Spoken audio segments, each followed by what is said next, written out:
नमस्कार. संस्थेचे सचिव आदरणीय माधुरी मयूर, प्रशाळेच्या नवनिर्वाचित मुख्याध्यापिका आदरणीय माधुरी मॅडम, उपमुख्याध्यापक आदरणीय श्री एयरपोर्ट सर, उपप्राचार्य आदरणीय श्रीनाथ सर, पर्यवेक्षक आदरणीय नागपुरे सर, आदरणीय करमरकर सर, आदरणीय नवनीत राजपूत सर, आपलं सर्वांचं तृतीय पर्वाच्या 15व्या पुष्पात मी शब्दसुमनांनी स्वागत करतो.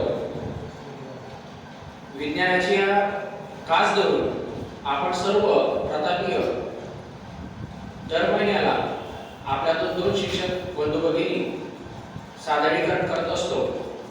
अशा सादरीकरणाचे 2 पुष्प आपले पूर्ण झालेले आहेत आणि 2 पर्व आपले पूर्ण झालेले आहेत आणि तृतीय पर्वाच्या या सेकंड लास्ट पुष्पामध्ये म्हणजे 15व्या पुष्पात पुनश्च एकदा मी शब्दसुमनांनी आपल्या सर्वांचं स्वागत करतो.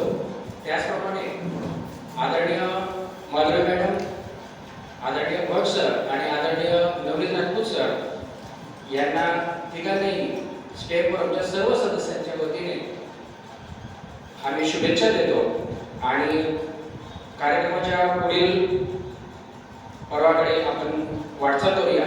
मी सर्वांना आमंत्रित करतो की आपण मंचावर येऊन विज्ञान सादर करा. स्टेप.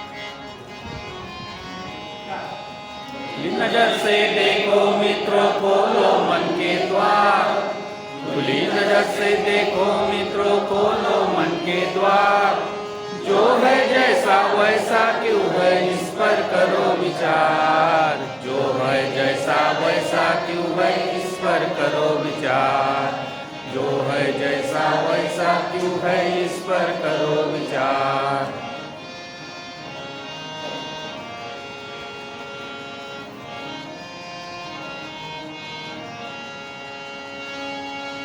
आसमां की दुनिया किन नियमों पर चलती है, इसके कहने पर ये पृथ्वी घूमती रहती है।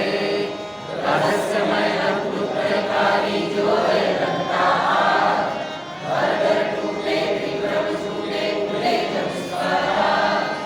सूर्य कुंज से सब प्रश्नों के उत्तर हो साकार। जो है जैसा वैसा क्यों है, इस पर करो विचार। जो है जैसा वैसा क्यों है, इस पर करो विचार।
जो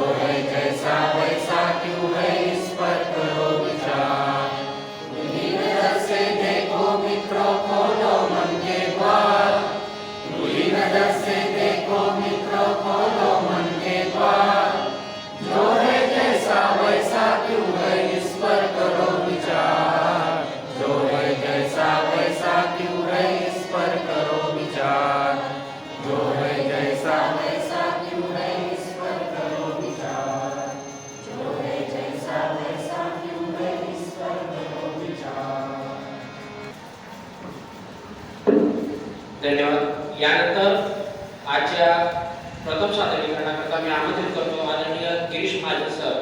गिरीश महाजन सरांचे विषय आहे मेन्स्ट्रुएशन. आदरणीय महाजन सर.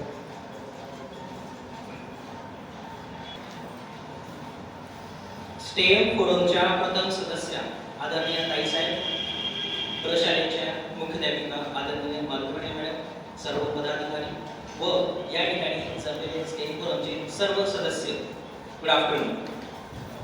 माझा आजचा टॉपिक आहे मेन्स्ट्रुएशन. हा टॉपिक सिलेक्ट करण्याचं कारण म्हणजे आत्ता जस्ट 10वी बोर्डची एक्झाम झाली आणि या 10वीला महत्त्वाचं जे चॅप्टर आहे ते आहे मेन्स्ट्रुएशन. टोटल 10 ते 12 मार्क्सला हे चॅप्टर आपल्याला येत असतं आणि या चॅप्टरमध्ये भरपूर असे फॉर्म्युले आहेत, कमीत कमी 20 ते 22 असे फॉर्म्युले आहेत की जे मुलांना लक्षात ठेवायला थोडं अडचणीत येत असतं. त्याच्यामुळे जर आपण मॉडेल बनवलं आणि मॉडेल बनवल्यानंतर जर मॉडेल थ्रू ते फॉर्म्युले जर आपण त्या ठिकाणी मुलांना दाखवले तर ते मुलांना सहज लक्षात राहतील व ते एक्झाम्पल व्यवस्थितपणे सॉल्व्ह करू शकतात अशी आमची खात्री असते. तर आपला surface area of 2D figure. आता मेन्स्ट्रुएशनमध्ये सर्वात लहान जो कन्सेप्ट आहे तो आहे surface area of 2D figure. आता 2D फिगर म्हणजे काय असतं? अशी फिगर की ज्या फिगरला फक्त 2 डायमेन्शन असतात, म्हणजे एक्स ॲक्सिस आणि वाय ॲक्सिस. सपोज या ठिकाणी ही एक फिगर आहे, ठीक आहे. ही जी फिगर आहे या फिगरला 2 डायमेन्शन आहेत, एक आहे लेंथ आणि एक आहे ब्रीथ. तर याला आपण म्हणत असतो 2D फिगर, ठीक आहे. मग सरफेस एरिया जो आहे तो 2D फिगरचा निघत असतो. मग या ठिकाणी 2 प्रकारचे 2D फिगर आपल्याला या ठिकाणी बघायचे आहेत की जेणेकरून आपल्याला ते पुढे कामात येतील. तर पहिला जो 2D फिगर आहे ते आहे rectangle. So this is rectangle. Rectangle काय असतं? त्यांचे जे अपोजिट साईड्स असतात ते सारखे असतात आणि जे ॲडजस्टंट साईड असतात ते काय असतात? वेगवेगळे असतात. तर याला आपण काय म्हणत असतो? रेक्टँगल. जे लेंथ आणि ब्रीथ ही काय असते त्याची वेगळी असते, याला आपण रेक्टँगल म्हणत असतो. रेक्टँगलचा जो फॉर्म्युला आहे सरफेस एरिया काढण्याचा तो आहे, हे जे डायमेन्शन आहेत म्हणजे एक्स ॲक्सिस आणि वाय ॲक्सिस या दोघांचं जर आपण मल्टिप्लिकेशन केलं तर आपल्याला या सरफेसचा एरिया त्या ठिकाणी मिळत असतो. मग ही सपोज ब्रीथ आहे आणि ही लेंथ आहे. So area of rectangle is nothing but length multiply by breadth. हा असतो एरिया ऑफ रेक्टँगल. त्यानंतर दुसरा 2D फिगर आहे आपला त्या ठिकाणी स्क्वेअर. मग स्क्वेअर बघा, स्क्वेअर आणि रेक्टँगलमध्ये काय फरक आहे? स्क्वेअरच्या जे चारीचे साईड असतात ते सेम असतात आणि इक्वल असतात. मग आता हा स्क्वेअर आहे, या स्क्वेअरच्या चारही साईड इक्वल आहेत. ही साईड, ही साईड, ही साईड आणि ही साईड ही काय आहे? इक्वल आहे. याला जर आपण साईड म्हटलं तर ही सुद्धा काय असेल? साईड असेल. आणि दोघांचं जे मल्टिप्लिकेशन आहे ते दोघांचं मल्टिप्लिकेशन काय येत असतं? Side square. So area of square equal to side square आपण त्या ठिकाणी म्हणू शकतो. पुढे आहे क्यूब. आता मेन्स्ट्रुएशनमध्ये ही झाली 2D फिगर आणि हे झाले 3D फिगर. आता 3D फिगर म्हणजे काय असतं की ज्यांना 3 डायमेन्शन्स असतात, म्हणजे लेंथ, ब्रीथ आणि हाईट. मग या ठिकाणी बघा ही 3D फिगर आहे, याची ही लेंथ आहे, ही हाईट आहे आणि ही काय आहे? ब्रीथ आहे. मग प्रत्येक जे 3D फिगर असतात त्यांना एक लॅटरल सरफेस एरिया असतो, त्यानंतर टोटल सरफेस एरिया असतो आणि त्याचा व्हॉल्यूम असतो. मग लॅटरल सरफेस एरिया म्हणजे काय? ही जी 3D फिगर आहे याचे आजूबाजूचे जे सरफेसेस असतात त्या सरफेसेसला आपण म्हणत असतो लॅटरल सरफेस एरिया. म्हणजे ही साईड, ही साईड, ही साईड आणि ही साईड या चारींचा जर आपण एरिया एकत्र केला तर तो होतो आपला लॅटरल सरफेस एरिया. मग हा जो क्यूब आहे या क्यूबमध्ये ही लेंथ आणि ही जी ब्रीथ आहे ती सगळीच्या सगळे सारखे असतात, म्हणजे चारी साईड असतात त्याच्यामध्ये सारखे असतात. आणि आत्ताच आपण स्क्वेअरचा एरिया बघितला. What is the area of square? Side square. म्हणजे हा जो भाग घेतला आपण तर हा जो भाग आहे याचा एरिया असतो साईड स्क्वेअर. म्हणजे एक साईड स्क्वेअर झाला, इकडे पण साईड स्क्वेअर, इकडे पण साईड स्क्वेअर आणि इकडे पण साईड स्क्वेअर. म्हणजे किती साईड स्क्वेअर आहे? 4 साईड स्क्वेअर. त्याला आपण यल जर म्हटलेलं असेल तर म्हणजे 4L square. So lateral surface area of cube is 4L square. त्यानंतर टोटल सरफेस एरिया.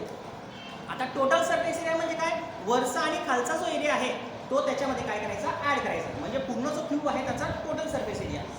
याच्या आजूबाजूचा जो एरिया आहे तो तर आपण म्हटला 4L स्क्वेअर. तर वरती सुद्धा ही पण लेंथ आहे आणि ही पण काय आहे? आपली लेंथ आहे. म्हणजे याचा पण L स्क्वेअर आणि बॉटमला जो आहे त्या ठिकाणी पण L स्क्वेअर. म्हणजे हे 4L स्क्वेअर आणि हा एक L स्क्वेअर आणि एक खालती एल स्क्वेअर. किती एल स्क्वेअर झाले? 2l square. तर 4l स्क्वेअर मध्ये जर आपण 2l स्क्वेअर ऍड केले तर किती झाले? 6l square. म्हणजे total surface area of cube is 6l square. त्यानंतर volume. So what is volume? Volume म्हणजे काय? तिघं जे डायमेन्शन असतात त्यांचं जर आपण मल्टिप्लिकेशन केलं तर त्याच्यामध्ये जो जेवढा पोर्शन असतो त्याला आपण व्हॉल्यूम म्हणत असतो. जसं आता हा हॉल आहे, या हॉल पण 3 डायमेन्शनमध्ये आहे. त्याचं हा असेल एक्स ॲक्सिस सपोज, हा इकडचा वाय ॲक्सिस आहे आणि हा जो आहे हाईट हे असतं झेड ॲक्सिस. त्याच प्रकारे याच्यामध्ये व्हॉल्यूम जो आहे तिघं काय त्याचे तिघं ॲक्सिस जे आहे ते काय आहेत? सारखे आहेत. हे लेंथ आणि लेंथ हे तिघांचं जर आपण मल्टिप्लिकेशन केलं तर आपल्याला काय मिळत असतो? एल क्यूब मिळत असतो. So the volume of cube is L cube. हा त्याचा काय असतो? व्हॉल्यूम असतो. हा अबाउट क्यूब. दुसरा जो टॉपिक आहे तो आहे क्यूबॉइड. हा क्यूबॉइडचा 3D शेप आहे, बरोबर. क्यूबॉइडमध्ये काय असतं? याचे जे लेंथ, ब्रीथ आणि हाईट तिघं जे डायमेन्शन असतात ते वेगवेगळे असतात. मग सपोज आपण या ठिकाणी याला लेंथ घेतली, ही हाईट आहे सपोज, आणि ही जी इकडे आहे ती काय आहे? ब्रीथ आहे. मग याला सुद्धा लॅटरल सरफेस एरिया असतो, टोटल सरफेस एरिया असतो आणि काय असतो? व्हॉल्यूम असतो. मग लॅटरल सरफेस एरिया आपण आत्ताच म्हटलं, लॅटरल सरफेस एरिया म्हणजे काय? आजूबाजूचा जो एरिया असेल त्याला आपण काय म्हणतो? Lateral surface area. मग यामध्ये जर आपल्याला हा एरिया काढायचा असेल तर हा रेक्टेंगल आहे. रेक्टेंगलचा एरिया काय असतो? Length multiply by breadth. पण ब्रीथ म्हणजे काय? याची हाईट आहे. म्हणजे हा जो आहे तो काय आपला? LH. काय हा? LH. जसा इकडच्या साईडचा LH असेल तसा मागच्या साईड जो आहे तो सुद्धा काय असेल? LHच असेल. म्हणजे किती झालं? 2LH. 2LH. त्याच प्रकारे आता इकडची साईडमध्ये बघा, ही काय आहे? ब्रीथ आहे आणि ही काय आहे? हाईट आहे. हा सुद्धा रेक्टेंगल आहे. याचा सुद्धा एरिया काय असेल? BH. मग हा BH असेल तर इकडचा सुद्धा काय असेल? आपला BH असेल. So BH plus BH 2BH. 2BH. याच्यामधून जर आपण 2 आणि H कॉमन काढला, 2 कॉमन काढला आणि H कॉमन काढला तर उत्तर काय या ठिकाणी? L plus B. So this is the lateral surface area of cuboid. हा काय आपला क्यूबॉइडचा लॅटरल सरफेस एरिया आहे. 2 × LB × H. Total surface area जर आपण म्हटलं, टोटल सरफेस एरिया म्हणजे वरचा एरिया आणि खालचा एरिया काय होईल त्याच्यामध्ये ॲड होईल. तर वरती बघा, ही होती आपली लेंथ आणि ही काय आहे? ब्रीथ, बरोबर. म्हणजे L × B. हा काय झाला? त्याचा एरिया झाला. हा LB आणि हा मागचा LB. किती LB झाले? 2LB. मग जर आपण 2LB घेतले या ठिकाणी लॅटरल सरफेस एरियामध्ये जर 2LB आपण ॲड केला तर काय होतं? 2 जर आपण कॉमन काढला तर आपल्याला काय मिळत असतं? LH plus BH plus LB. म्हणजे आपला फॉर्म्युला टोटल सरफेस एरियाचा त्या ठिकाणी निघेल 2 × LB plus BH plus LH. अशा प्रकारे आपण काय करू शकतो? त्याचा total surface area of cuboid त्या ठिकाणी काढू शकतो. तिसरा आहे व्हॉल्यूम. मग आता व्हॉल्यूम म्हणजे काय? तर व्हॉल्यूम म्हणजे तिघं डायमेन्शनचं काय असतं? मल्टिप्लिकेशन. याला काय काय? लेंथ आहे, ब्रीथ आहे आणि काय आहे? हाईट आहे. So L multiply by B multiply by H. So this is the volume of cuboid. तर अशा प्रकारे क्यूब आणि क्यूबॉइड याचे जे 6 फॉर्म्युले आहेत ते आपण त्या ठिकाणी जे मॉडेल आहे त्या मॉडेलच्या सहाय्याने आपण मुलांना त्या ठिकाणी सांगू शकतो. पुढे आहे सिलेंडर. आता बघा, हे सिलेंडर आहे. सिलेंडर म्हणजे एक पाईप सारखा एक शेप असतो, त्याला आपण काय म्हणत असतो? सिलेंडर म्हणत असतो. मग आता हा जो सिलेंडर आहे या सिलेंडरला सुद्धा त्या ठिकाणी 3 फॉर्म्युले आहेत. पहिला असतो कर्व सरफेस एरिया. आता त्या ठिकाणी लॅटरल सरफेस एरिया होता आणि सिलेंडरला कर्व सरफेस एरिया आहे. थोडासा डिफरन्स आहे. का डिफरन्स आहे? कारण क्यूब आणि क्यूबॉइड जे आहेत त्याच्या ज्या साईड्स असतात ते प्लेन असतात, परंतु हा जो सिलेंडर आहे याची जी साईड आहे ती काय आहे? कर्व आहे. म्हणून याचा जो आजूबाजूचा एरिया आहे आपण याला काय म्हणत असतो? कर्व सरफेस एरिया म्हणत असतो. ठीक आहे. So what is curve surface area? Formula आहे आपल्याला 2πRH. आता 2πRH कशा प्रकारे आला तो आपल्याला बघायचा आहे. हे जे खाली आहे बेसमेंटला हे काय आहे? सर्कम्फरन्स. ओके, म्हणजे सर्कल. आणि सर्कलचा जो आउटर भाग असतो तो आउटर भाग काय असतो? सर्कम्फरन्स असतो. तर हा जो सर्कम्फरन्स आहे, सपोज आपण 1-1 रुपयाची जर कॉईन घेतली, ते कॉईनला जर आपण अरेंज केला तर 1 रुपयाचा पहिला कॉईनचा सर्कम्फरन्स, दुसरा रुपया पण त्याच्यावरच ठेवला त्याचा सुद्धा सर्कम्फरन्स, तिसरा पण त्याच्यावर ठेवला त्याचा सुद्धा सर्कम्फरन्स. अशा प्रकारे आपण सपोज 100 कॉईन असे ठेवले तर हा जो भाग आहे तो काय असतो? त्याचा सर्कम्फरन्स असतो. आणि सर्कम्फरन्स जो असतो सर्कलचा, तो सर्कम्फरन्स असतो सर्कलचा 2πr. काय असतो सर्कम्फरन्स? 2πr. 2πr हा असतो सर्कम्फरन्स. आणि एक कॉईन त्याची लेंथ, दुसरा कॉईन त्याची लेंथ, मग टोटल जी पूर्णच्या पूर्ण कॉईनची जी लेंथ आहे त्याला आपण टोटल म्हणत असतो L. आणि आपल्याला माहिती आहे सरफेस एरिया म्हणजे काय? की डायमेन्शनचं मल्टिप्लिकेशन.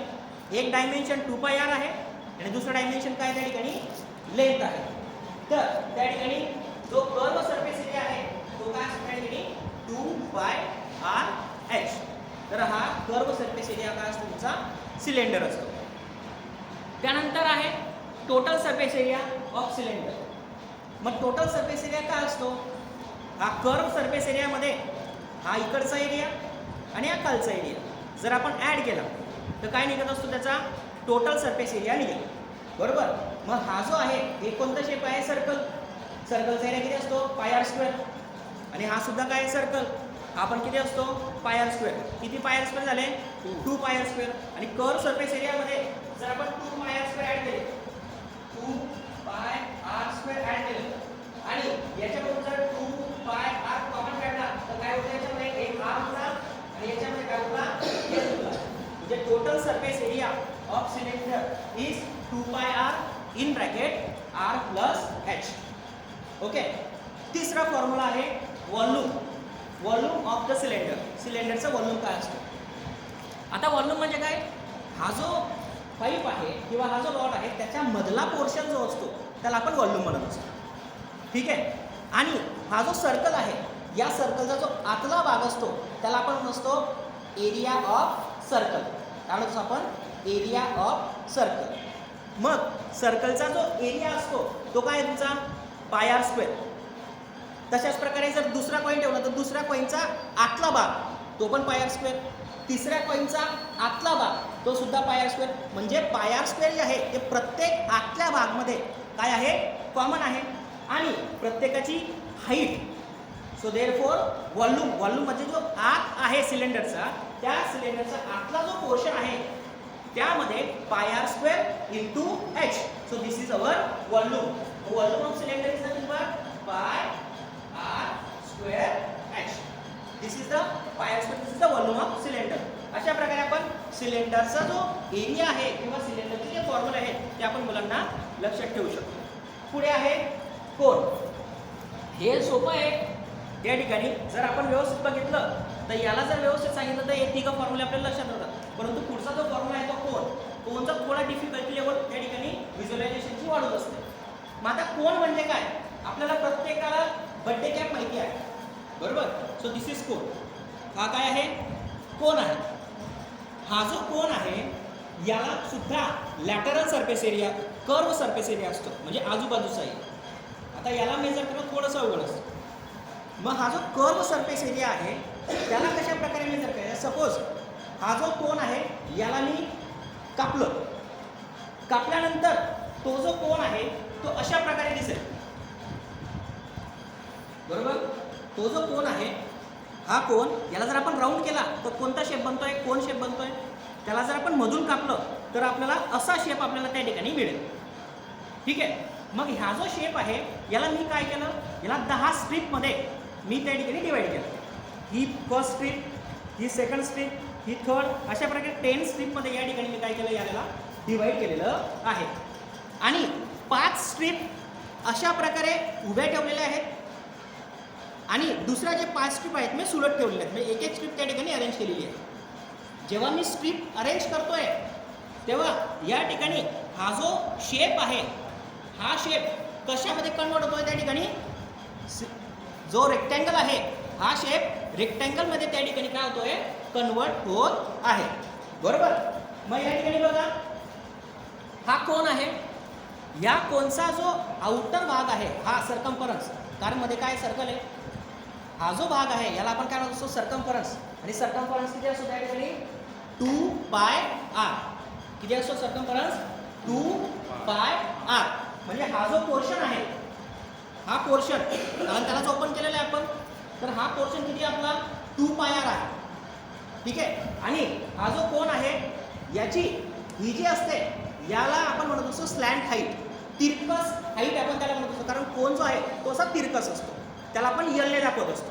म्हणजे सर्कम्फरन्स 2πr आणि ही जी असते ही काय असते, स्लॅन्ट हाईट, आणि त्याला आपण कशाने दाखवत असतो, यलने दाखवत असतो. मग या ठिकाणी हा सर्कम्फरन्स आहे पूर्ण 2πr, आणि इथून तर इथपर्यंत ही काय त्याची तिरकस हाईट आहे, त्याला आपण कशाने दाखवलेलं आहे, यलने दाखवलेलं आहे. आणि हे 10 जे स्ट्रीप आहेत ते 10 स्ट्रीपला मी असे अरेंज केलेले आहेत की जेणेकरून 5 स्ट्रीप अशा प्रकारे आणि 5 स्ट्रीप उलट्या, की जेणेकरून ते बरोबर ॲडजस्ट होतं. मला सांगा, इथून तर इथपर्यंत जर लेंथ आहे 10 स्ट्रीपची 2πr आहे, तर 5 स्ट्रीपची किती किती हाफ असेल, म्हणजे πr. म्हणजे याची जी लेंथ आहे ती किती झाली, πr. रेक्टँगल बनला हा, याची लेंथ πr, आणि हे जो हाईट आहे ती यल, दॅट इज यल. हा काय असतो, यल. आणि हा रेक्टँगल, रेक्टँगलचा एरिया आपल्याला माहिती आहे, ब्रीथ मल्टिप्लाय बाय लेंथ. दोघांचं जर आपण मल्टिप्लिकेशन केलं तर काय मिळतं आपल्याला, πrl. So this is the area, that is curve surface area of cone. हा काय आहे, कोनचा कर्व सरफेस एरिया आहे. अशा प्रकारे आपण कोनचा कर्व सरफेस एरिया मुलांना सांगू शकतो. त्यानंतर पुढचा आहे टोटल सरफेस एरिया. आता टोटल सरफेस एरिया म्हणजे काय, हा जो कोन आहे याचा कर्व सरफेस एरिया तर आपण आता सांगितला πrl, आणि हा जो खाली आहे हा काय आहे, सर्कल, सर्कलचा एरिया πr². मग πrl प्लस πr² म्हणजे टोटल एरिया. याच्यामधून काय काढलं आपण कॉमन, सपोज πr जर आपण त्या ठिकाणी कॉमन काढला तर काय होतं या ठिकाणी, r plus l. So this is the total surface area of cone. हा टोटल सरफेस एरिया आहे कोनचा. ठीक आहे. आणि तिसरा आहे वॉल्यूम. आता वॉल्यूम कसा काढायचा, वॉल्यूम जो आहे तो आहे 1/3 πr²h. हा दाखवू शकत नाही, परंतु मी अशा प्रकारे एक कोन बनवलेला आहे. कोन मी अशा प्रकारे बनवलेला आहे की या कोनचा सर्कम्फरन्स, म्हणजे या कोनमध्ये हा जो सर्कल दिसतोय या सर्कलची रेडियस, आणि हा ग्लास आहे या ग्लासची रेडियस, दोघं सारखे मी बनवलेले आहे. आणि हा ग्लासची हाईट, आणि जर हा कोन आपण त्याच्यामध्ये ठेवला तर याला आपण म्हणत असतो स्लॅन्ट हाईट, तिरकस हाईट. ती सुद्धा एक्झॅक्टली आपण त्या ठिकाणी कॅल्क्युलेशनने काढलेली आहे. म्हणजे स्लॅन्ट हाईट आणि याचा सर्कम्फरन्स आणि याचा सर्कम्फरन्स काय आहे, सारखा आहे. मग जर आपण सिलेंडरचा, हा काय ग्लास कोणत्या शेपचा आहे, सिलेंडर शेपचा आहे, सिलेंडरचा वॉल्यूम आपल्याला माहिती आहे किती असतो, πr²h. हा सिलेंडरचा वॉल्यूम आत्ताच आपण काढला. मग असे जे 3 कोन आहेत ते 3 कोनमध्ये जे पाणी मावेल ते पाणी जर आपण ग्लासमध्ये टाकलं आणि 3 कोन याच्यामध्ये टाकल्यानंतर हा जर ग्लास फुल भरला तर आपण काय म्हणू शकतो, याचा वॉल्यूम याच्यापेक्षा किती पटीने जास्त आहे, 3 पटीने काय आहे, जास्त आहे, असं आपण त्या ठिकाणी म्हणू शकतो. बरोबर. मग वॉल्यूम ऑफ जर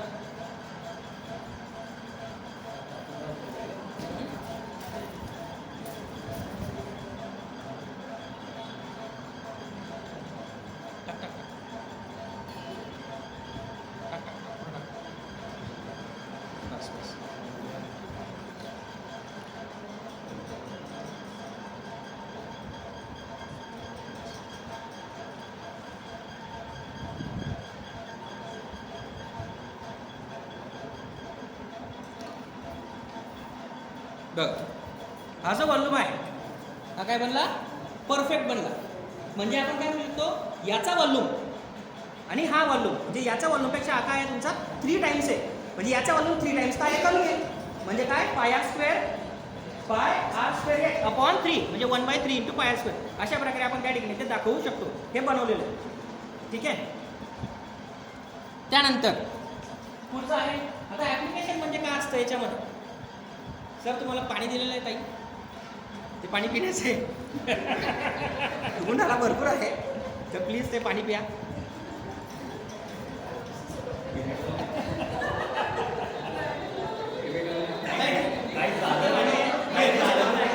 ठीक आहे. हां, आता पाणी घेतल्यानंतर त्या ग्लासकडे व्यवस्थित बघा. मी काहीतरी लाल रेषा त्या ठिकाणी ड्रॉईंग केलेली आहे. आता एक प्रश्न माझा असा आहे की आपण किती पाणी पिलं? आपण किती पाणी पिलं? बरोबर, अर्धा ग्लास होता. ml मध्ये, लिटरमध्ये आपण किती पाणी पिलं हे जर आपल्याला सांगायचं असेल तर मॅथमॅटिक्सचं ॲप्लिकेशन त्या ठिकाणी आपल्याला कामात येईल. बरोबर. आता आपण जो ग्लास यूज केलेला आहे या ठिकाणी, या ग्लास हा सिलेंडर टाईपचा आहे. याची जी रेडियस आहे ती 3 सेंटीमीटर आहे आणि एक रेड लाईन मी त्या ठिकाणी मार्क केलेली आहे. त्याची जी हाईट आहे ती 6 सेंटीमीटर आहे. किती आहे? 6 सेंटीमीटर. रेडियस 3 सेंटीमीटर आणि हाईट किती आहे? 6 centimetre. So therefore radius 3 centimetre आणि हाईट किती आहे? 6 सेंटीमीटर जर आपण घेतली आणि हा सिलेंडर आहे. सिलेंडरमध्ये जो आतला भाग असतो त्याला आपण म्हणत असतो व्हॉल्यूम. म्हणजे आपल्याला काय करायचं आहे? Volume of cylinder. आणि व्हॉल्यूम ऑफ सिलेंडरचा फॉर्म्युला आपण आता बघितला. काय आहे? πr²h. पायची व्हॅल्यू जर आपण 3.14 घेतली, r ची व्हॅल्यू 3 आहे. सो 3 × 3 दॅट इज 9 आणि h बरोबर जर 6 घेतलं तर याचं जे आन्सर येतं मल्टिप्लिकेशन मध्ये ते येतं 170 सेंटीमीटर क्यूब. एवढा व्हॉल्यूम त्या ग्लासचा, हा एवढा व्हॉल्यूम काय आहे? त्या ग्लासचा आहे. म्हणजे ग्लास म्हणजे त्याच्यामध्ये जेवढं पाणी आहे तेवढं त्याचा व्हॉल्यूम आहे. मग या ठिकाणी जर एक रिलेशन आहे 1000 सेंटीमीटर क्यूब बरोबर 1 लिटर, हे असं एक रिलेशन आहे. मग आपल्याकडे त्या ग्लासचा व्हॉल्यूम 170 सेंटीमीटर क्यूब आहे. म्हणजे त्या ग्लासमध्ये जे पाणी आहे ते 170 ml आहे. म्हणजे आपण जे पाणी पिलं ते पाणी 170 ml आहे असं आपण त्या ठिकाणी काढू शकतो. मग याचा यूज काय? आता आपण थर्मासच्या बॉटल वापरतो, बरोबर 1 लिटरचे असतं. बरोबर, काय केलेलं असतं? त्याचा व्हॉल्यूम त्या ठिकाणी मेजर केलेला असतो. व्हॉल्यूम जर 1000 सेंटीमीटर क्यूब आला म्हणजे ती बॉटल कितीची असते? 1 लिटरची असते. जर 2000 सेंटीमीटर क्यूब आला तर ती बॉटल कितीची असते? 2 लिटरची असते. इंडस्ट्रीमध्ये सगळे जे पॅकेजिंग असतात, ऑइल असेल, काय असेल, जे काय असेल पॅकेजिंग किंवा कलरचे डब्बे असतात, ते सगळेचे सगळे कशावर डिपेंड करत असतात? लिटरमध्ये. पहिले त्याचा व्हॉल्यूम डिसाईड केला जातो आणि तो व्हॉल्यूम जर आपल्याला माहिती असेल तर आपण त्याच्यामध्ये जेवढं सोल्युशन टाकू किंवा जेवढं लिक्विड टाकू तेवढं लिटर त्या ठिकाणी परफेक्ट क्लिअर असतं. दिस इज द ॲप्लिकेशन. दुसरं ॲप्लिकेशन आहे पाण्याची टाकी. पाण्याची टाकी जेव्हा आपण बांधतो तेव्हा पाण्याची टाकी वरती लिहिलेलं असतं, तिकडे एक पाण्याची टाकी आहे, त्या ठिकाणी 10 लाख लिटर एवढी कॅपॅसिटी त्याची आहे. मग ती कॅपॅसिटी कशा प्रकारे त्या ठिकाणी मेजर केली? तर ती जी टाकी आहे, टँक आहे, त्या टँकचा व्हॉल्यूम जर 1000 मीटर क्यूब असेल तर त्या टाकीमध्ये 10 लाख लिटर पाणी मावेल अशा प्रकारे ते डिसाईड केलं जात असतं. म्हणजे व्हॉल्यूम म्हणजे पहिले लेंथ घेतली जाते, त्या लेंथवरून त्याची हाईट वगैरे आपण मेजर करू शकतो. जे हाईट घेतली जाते, लेंथ घेतली जाते, हाईट घेतली जाते, त्याच्यावरून व्हॉल्यूम काढला जातो. आणि जर तो व्हॉल्यूम 1000 मीटर क्यूब आला तर त्या ठिकाणी 10 लाख लिटर पाणी त्याच्यामध्ये असतं. अशा प्रकारे त्या ठिकाणी ते कॅल्क्युलेशन करून आपण ते काढू शकतो. म्हणजे पाण्याच्या टाकीमध्ये सुद्धा आपण हेच ॲप्लिकेशन अप्लाय करू शकतो. तिसरा आहे स्विमिंग पूल. स्विमिंग पूल जो आहे तो क्युबाईड शेपचा असतो अशा प्रकारे. बरोबर, त्याची पण कॅपॅसिटी किती असेल, ती कॅपॅसिटी किती पाणी आपल्याला त्या ठिकाणी सांगायचं. म्हणजे 1 लाख लिटर पाण्याचा जर आपल्याला स्विमिंग पूल बनवायचा असेल तर त्याचा पहिले व्हॉल्यूम काढला जाईल आणि त्या व्हॉल्यूमवरून आपण त्या ठिकाणी त्याचं पाणी ठरवू शकतो. त्याच्यानंतर पुढचं आहे, आता आपण पावसाळ्यामध्ये बघतो आणि न्यूज ऐकतो. न्यूजमध्ये काय दिलेलं असतं की डॅममधून एवढं क्युसेक पाणी एका सेकंदामध्ये बाहेर निघतं. बरोबर आहे, एवढं क्युसेक पाणी काय होतं? एका सेकंदामध्ये बाहेर निघतंय. मग ते आपण कशा प्रकारे कॅल्क्युलेट करत असतो? तर हा जो डॅम आहे, या डॅममध्ये हा जो डॅम आहे, या डॅमची आपण खिडकी म्हणतो ती अशा प्रकारे असते. म्हणजे स्क्वेअर किंवा रेक्टेंगलच्या ह्याची असते आणि त्याच्यातून हे जे पाणी बाहेर निघतंय फोर्सफुली, ते पाण्याचा जो शेप आहे ते पाणी जर या रेक्टेंगल अशा प्रकारे बाहेर निघत असेल पुढे ते स्प्रेड होतं. परंतु जेव्हा ते निघतं तेव्हा ते कोणत्या शेपमध्ये निघत असतं? क्युबाईड शेपमध्ये निघत असतं. कोणत्या शेपमध्ये निघत असतं ते क्युबाईड शेपमध्ये निघत असतं आणि हे जे क्युबाईड शेपमधलं जे पाणी आहे याचा व्हॉल्यूम जर आपण काढला तर आपण डिसाईड करू शकतो की ते जे पाणी आहे ते एका सेकंदामध्ये किती बाहेर निघतं. सपोज तो जो पाण्याचा जो स्पीड आहे तो पाण्याचा स्पीड 60 किलोमीटर पर आवर आहे. 60 किलोमीटर पर आवर असा काही पाण्याचा स्पीड आहे आणि ती जी खिडकी आहे तर ती जी खिडकी आहे त्याची जी हाईट आहे ती 10 मीटर आहे. त्याची जी ब्रीथ आहे ती 3 मीटर आहे आणि पाण्याचा जो स्पीड आहे तो 60 किलोमीटर पर आवर आहे. एका मिनिटाला किती किलोमीटर झाला? 1 किलोमीटर. एका मिनिटाला किती किलोमीटर? 1 किलोमीटर. बरोबर. म्हणजे इथून ते इथपर्यंत जे पाण्याने ट्रॅव्हल केलं ते किती आहे? एका मिनिटाला 1 किलोमीटर आहे असं आपण त्या ठिकाणी मानू. मग 1 किलोमीटर म्हणजे किती मीटर? तर 1000 मीटर. किती? 1000 मीटर असतं. मग याचा जर आपण व्हॉल्यूम काढला, व्हॉल्यूम म्हणजे लेंथ, ब्रीथ आणि हाईट याचं मल्टिप्लिकेशन, याचा जर आपण व्हॉल्यूम काढला तर याचा व्हॉल्यूम असतो 3 करोड. किती असतो याचा व्हॉल्यूम? 3 करोड. आणि 1 क्यूसेक म्हणजे 1 cusec near about approximately 28 litre असतं. 1 क्यूसेक म्हणजे किती? 28 लिटर. म्हणजे 28 ने जर आपण 3 करोडला त्या ठिकाणी डिवाइड केलं तर आपल्याकडे एक आन्सर येतं आणि ते आन्सर असतं 10,71,000 लिटर. म्हणजे 10,71,000 सॉरी आपण 28 ला डिवाइड केलं म्हणजे क्यूसेक. सो 10,71,000 क्यूसेक पाणी एका मिनिटाला त्या डॅम मधून काय होतंय? बाहेर निघतंय. अशा प्रकारे आपण त्या ठिकाणी मेजरमेंट त्या ठिकाणी ते करत असतात की एका मिनिटाला किती पाणी बाहेर निघतंय. मग हे कुठे यूज होतं? जेव्हा मोठमोठ्या याच्यामध्ये आता ती डॅमची जी कॅपॅसिटी आहे तो सुद्धा वॉल्यूमच आहे. म्हणजे वर्षभर आपल्याला किती एका दिवसामध्ये किती क्युसेक पाणी जर आपण बाहेर सोडलं तर वर्षभर टिकेल हे सुद्धा कॅल्क्युलेशन त्यांच्यामध्ये असतं. तर अशा प्रकारे याचे ॲप्लिकेशन्स आपण त्या ठिकाणी बघू शकतो. थँक्यू. पाणी